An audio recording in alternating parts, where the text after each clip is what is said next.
Petugas penyelamat melakukan operasi pencarian korban selamat yang terkubur di bawah reruntuhan.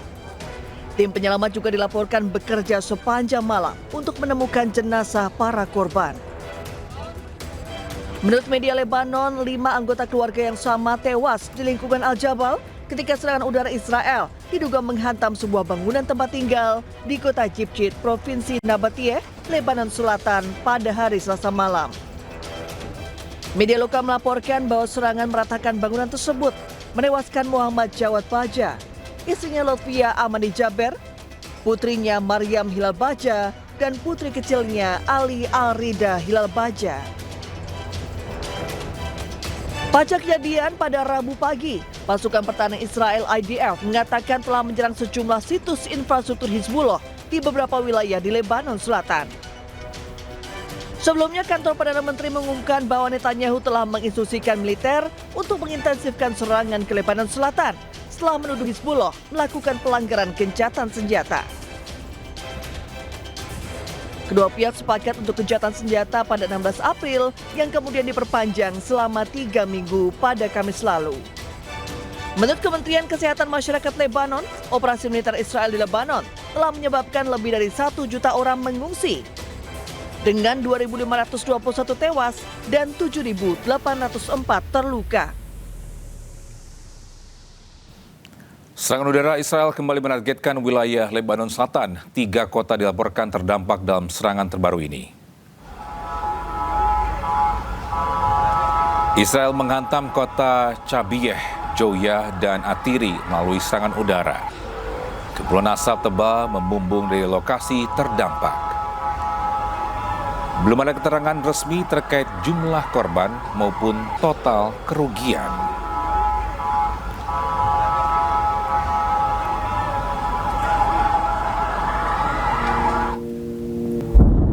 Serangan udara Israel juga menyasar ke wilayah Atshid.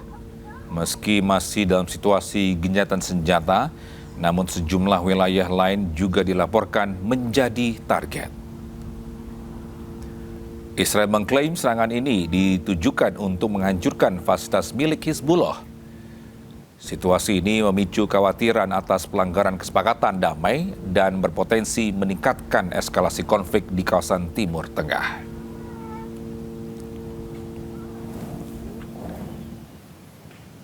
Duka mendalam menyelimuti Lebanon Selatan. Ada sebuah prosesi pemakaman berubah menjadi simbol pilu konflik berkepanjangan saat korban sipil kembali berjatuhan di tengah meningkatnya ketegangan Israel dan Hizbullah.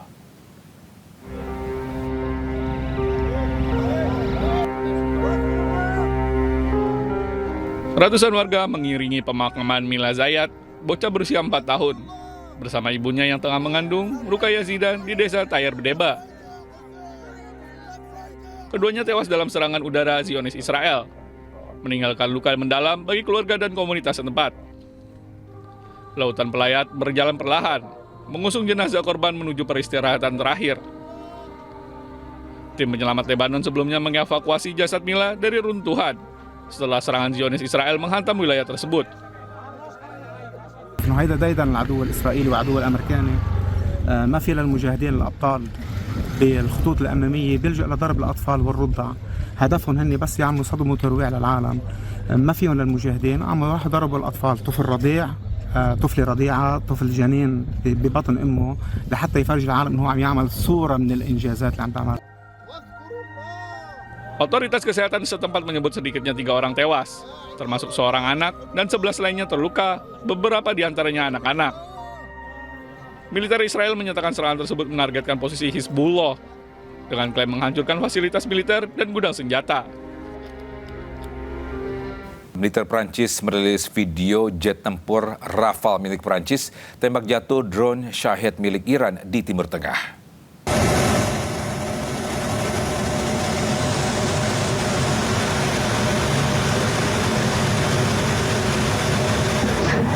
Pemirsa, drone milik Iran tersebut terdeteksi saat pesawat Prancis sedang beroperasi di kawasan Timur Tengah. Radar AISA RBE-2 Rafale mendeteksi drone Shahed saat terbang di kawasan Timur Tengah. Pada serangan ini, drone Shahid milik Iran jatuh dan hancur usai ditembak pesawat jet tempur Rafale Prancis.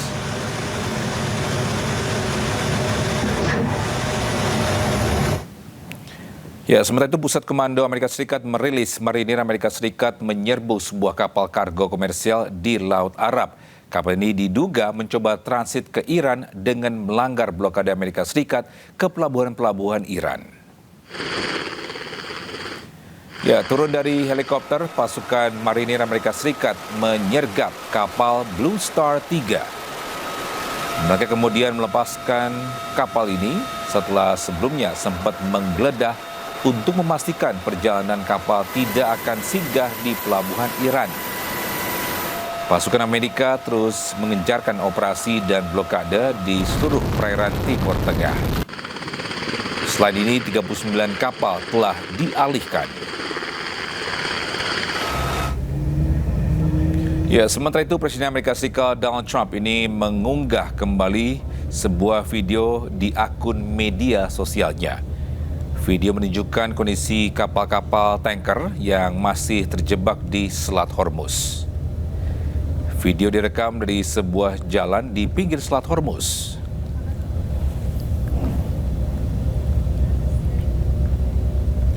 Pemirsa, 52 kapal Iran dilaporkan menerobos blokade Amerika Serikat di Selat Hormuz dalam kurun waktu 72 jam. Kapal tersebut terdiri dari 31 kapal tanker minyak dan 21 kapal kargo.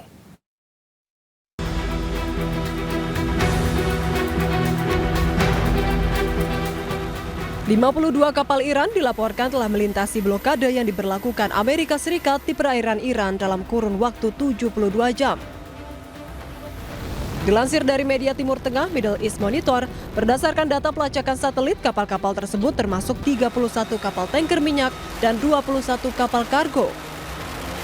Data pelacakan satelit tersebut mencakup 3 hari menjelang pukul 10 malam waktu setempat pada hari Senin.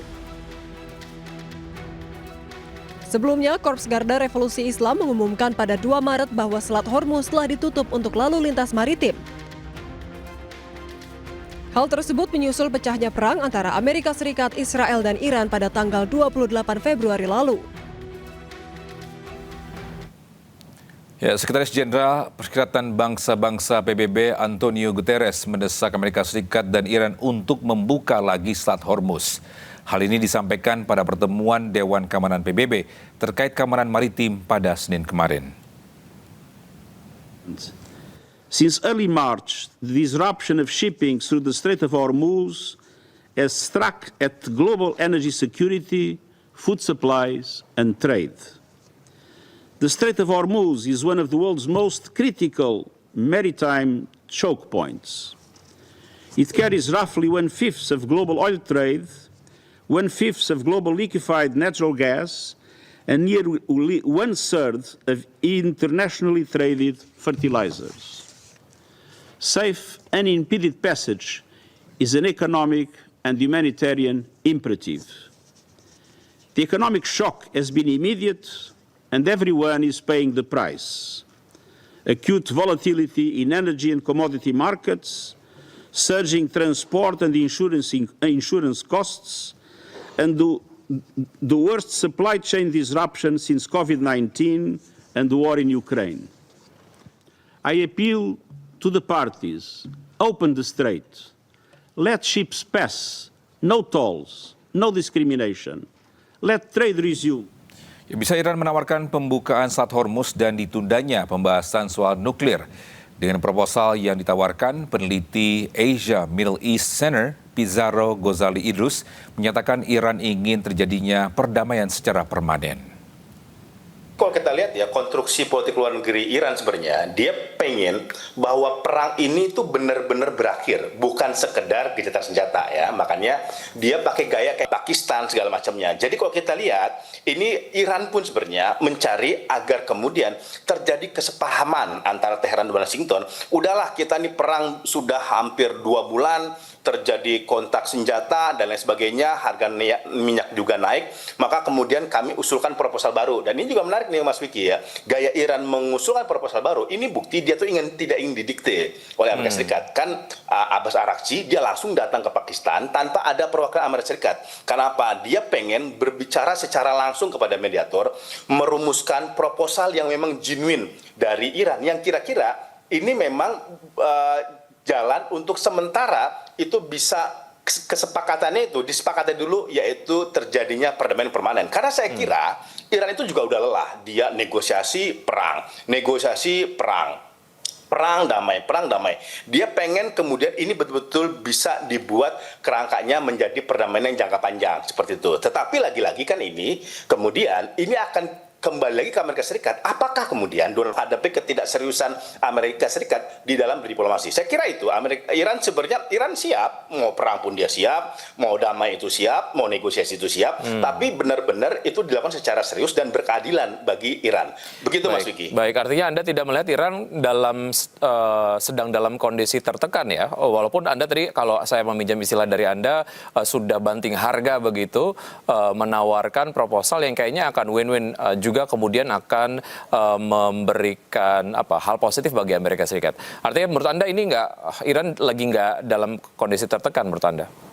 Saya kira Iran sangat confident sekarang karena opini publik sekarang mengarah ke dia, dan Iran kan juga ngebaca nih nuansa kebatinan orang-orang Amerika dan politisi Amerika itu kayak gimana Mas Vicky. Ini survei terbaru misalkan di Amerika Serikat itu menunjukkan hanya 26% masyarakat Amerika Serikat yang hanya menyetujui perang seperti itu. Itu kecil sekali, hanya 1/4 gitu atau mungkin kurang di bawahnya. Sisanya itu secara mayoritas 70% itu menolak. Dan jangan lupa Mas Vicky, akhir April atau awal Mei ini deadline akhir di mana dalam resolusi Kongres diberikan waktu perang itu 2 bulan. Setelah itu kemudian harus kembali menarik pasukan-pasukannya. Ini saya kira Amerika Serikat itu juga dalam tekanan. Ini kan sedang gambling dia. Kalau kita sekarang psikologis Trump itu 50% mau perang, 50% mau negosiasi ataupun diplomasi. Ini masih terjadi 50-50 gitu. Kenapa? Kalau dia kemudian negosiasi, menerima proposal dari Iran, memang secara citra dia kalah gitu. Tetapi secara ekonomi, secara militer dia tuh selamat, ya kan? Ekonominya tidak lagi kemudian tiba-tiba naik, ya tentara-tentara dia selamat, dan jangan lupa dia akhirnya tidak terjebak terhadap ritus perang yang sangat panjang. Nah, saya kira Iran itu melihat opsi-opsi ini. Tinggal kemudian ketuk palu mana yang sedang akan dilakukan oleh Trump, apakah kemudian berperang lagi atau kemudian negosiasi. Saya kira Iran siap segalanya. Yang tidak siap itu Amerika Serikat. Bahkan kalau perang lagi, Amerika Serikat itu juga bingung Mas Vicky. Itu mau perang pakai apa? Karena 50% sistem pertahanan udara dia, rudal Tomahawk, kemudian TSWID, rudal Patriot, rudal presisi, itu udah anjlok 50%. Penggunaannya itu udah kepake itu 50% gitu. Jadi dia nggak lagi dalam kapasitas full tank gitu 100%. Dan untuk membuat TSWID, rudal-rudal yang skala canggih ya, skala menengah ataupun jangka panjang, itu kan waktunya itu 1 sampai 4 tahun. Gitu. Itu kan nggak sehari semalam itu untuk bikinnya gitu. Sedangkan Iran kalau dia lebih siap. Rudal balistiknya masih ada, hipersoniknya masih ada, militernya juga siap, kemudian garda IRGC-nya itu juga dalam posisi on fire, milisi-milisi dia sedang bisa diaktifkan di Libanon, kemudian di Irak, di Houthi dan sebagainya seperti itu. Jadi saya kira memang Iran sekarang dalam posisi yang ya kalau bisa dibilang tuh kayak dia kan kayak jaga image gitu. Saya nggak mau didikte oleh Amerika Serikat. Ini proposal dari saya. Kalau Anda terima silakan. Kalau tidak ya kemudian kita bisa kembali berperang. Tapi kalau kita lihat dari point of view yang kemudian netral menyikapi proposal yang disampaikan oleh Iran ini, apakah ini proposal yang win-win untuk Amerika dan juga Iran? Problematikanya win-win bagi Amerika itu bentuk kekalahan Mas Vicky. Problematikanya kita memang memahami ini win-win solution, ini kan fair dong. Anda buka perang ini diakhiri, saya buka Strait Hormuz, kan fair, kemudian ada equal. Tapi bagi Trump win-win solution itu kekalahan bagi dia. Karena bagi Trump, konsep diplomasi Trump itu Iran itu harus menyerah, dia harus tunduk, dia harus mengikuti berbagai macam tuntutan yang kita mengetahui ada 15 poin usulan ya kan. Salah satunya menyerahkan uranium, kemudian ada Amerika Serikat juga punya hak untuk mengelola Strait Hormuz, tidak boleh lagi mengembangkan reaktor nuklir. Problematikanya bagi Trump win-win solution sekalipun itu bentuk kekalahan bagi dia. Karena Donald Trump udah kadung di depan, dia akan bisa merumbuhkan Iran, bisa mengalahkan Iran. Kan nggak mungkin dia udah mengklaim kemenangan, kok tiba-tiba negosiasinya win-win solution. Kan kontradiksi itu seperti itu. Nah ini yang kemudian kejebak ini, istilahnya Donald Trump itu udah masuk ke sebuah lubang nggak bisa keluar gitu. Jadi ada gengsi bagi Trump untuk melakukan win-win solution. Bagi saya tadi proposal baru Iran itu menurut saya udah cukup titik kompromi yang dilakukan oleh oleh Iran, dia mau membuka Strait Hormuz kan tadinya kan ditutup dan itu kan menjadi bargaining bagi dia gitu. Nah, tinggal kemudian sekarang bagaimana Trump menafsirkan ini proposal terbaru dari Iran. Kalau saya usul dan mungkin ya berbagai kalangan militer, saya yakin militer Amerika Serikat kemudian konsultan penasihatnya itu lebih memilih kemudian menerima proposal ini ya, ketimbang kemudian terlibat dalam peperangan. Melihat tekanan yang kemudian dialami oleh Amerika Serikat sendiri di dalam negerinya terkait dengan deadline dari perang yang kalaupun memang diperpanjang harus ada persetujuan dari Kongres begitu ya. Nah, bagaimana Anda melihat ini menjadi satu poin yang juga akan memberikan tekanan terhadap Amerika Serikat untuk menerima proposal yang disampaikan oleh Iran? Saya yakin ini bisa menjadi tekanan bagi Donald Trump ya, karena deadline-nya hanya tinggal 2-3 hari lagi, Mas Vicky, antara di akhir-akhir ini ya itu hanya tinggal beberapa hari saja. Tapi gini, jangan lupa dalam sejarah Amerika Serikat, pemerintah Amerika Serikat itu kadang tidak terlalu terikat pada resolusi ini. Contoh misalkan nanti Bill Clinton ya. Bill Clinton walaupun 60 hari perangnya itu habis di Serbia, dia tetap melakukan serangan itu kepada wilayah Serbia gitu. Dengan dalih apa? Ini hanya serangan yang terbatas, bukan full scale war. Jadi tetap bisa diakalin itu undang-undang resolusinya. Nanti kemudian juga Obama juga sama. Obama kan habis juga tuh jatah 60 hari untuk berperang di Lebanon melawan Gaddafi. Tapi toh walaupun 60 hari itu udah diketok, tetapi dia tetap perang dengan alasan apa? Kita cuma memberikan dukungan kok. Kita nggak di front line. Kita berperang di Libya juga sama NATO gitu. Kita tidak betul-betul perang secara total. Trump menurut saya juga bisa kayak gini. Kalau kemudian Bill Clinton yang Demokrat, Obama yang Demokrat, itu aja bisa. Apalagi yang Partai Republik yang menggila perang yang dilakukan oleh Trump, itu bisa diakali sama dia. Tetapi problematikanya ialah, dia mau perang pakai apa? Tadi rudalnya sudah habis, kemudian ongkos militernya juga sudah banyak terkuras, dan itu akan berdampak terhadap kas militer dari Amerika Serikat itu sendiri.